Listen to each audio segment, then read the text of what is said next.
আপনার বাড়ি, অফিস বা দোকানে লাগানো ক্যামেরা কি এখন ঝুঁকির মুখে? ভারতে কি সত্যিই নিষিদ্ধ হতে চলেছে চীনা সিসিটিভি ক্যামেরা? এই সিদ্ধান্তের পেছনে কি এমন বড় কারণ লুকিয়ে আছে?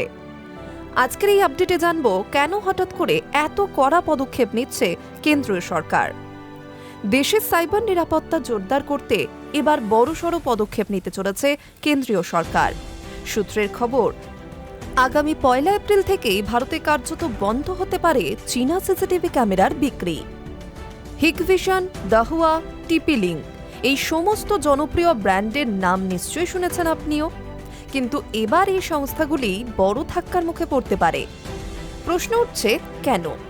কারণ বারবার অভিযোগ উঠেছে এই ডিভাইসগুলির মাধ্যমে তথ্য চুরি হতে পারে। জানা যাচ্ছে কেন্দ্র সরকার আনতে চলেছে একটি নতুন নিয়ম, STQC, standardisation, testing and quality certification. এই নতুন নিয়ম অনুযায়ী ভারতে কোনো সিসিটিভি বা নজরদারি ডিভাইস বিক্রি করতে গেলে আগে নিতে হবে সরকারি অনুমোদন। শুধু চীনা কোম্পানি নয়, এই নিয়ম প্রযোজ্য হবে সব ব্র্যান্ডের ক্ষেত্রেই। তবে সবচেয়ে বড় প্রশ্ন, চীনা কোম্পানিগুলি কি বিশেষভাবে টার্গেট করা হচ্ছে? আপনি কি জানেন, গত বছর পর্যন্ত ভারতের সিসিটিভি বাজারের প্রায় 1/3 দখলে ছিল চীনা সংস্থাগুলির? তাহলে হঠাৎ করে এমন করা সিদ্ধান্ত কেন? বিশেষজ্ঞদের মতে শুধু তথ্য চুরি নয়, জাতীয় নিরাপত্তা, ডেটা সুরক্ষা, বিদেশি নজরদারির আশঙ্কা, এই সমস্ত কিছু মাথায় রেখেই এই পদক্ষেপ নেওয়া হয়েছে। আরও চমকপ্রদ তথ্য হল, চীনা চিপসেট ব্যবহার করা ডিভাইসগুলিকেও অনুমোদন দিতে অনিচ্ছুক কেন্দ্রীয় সরকার।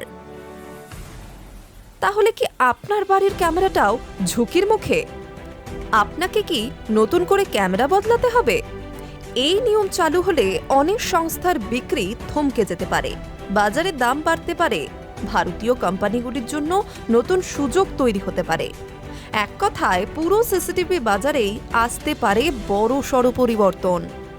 তবে এখানেই শেষ নয়, এই সিদ্ধান্তের ফলে ভারত চীন বাণিজ্য সম্পর্কেও পড়তে পারে প্রভাব।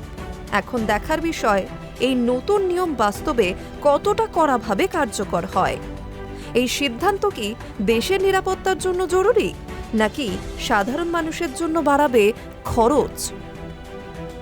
High news network.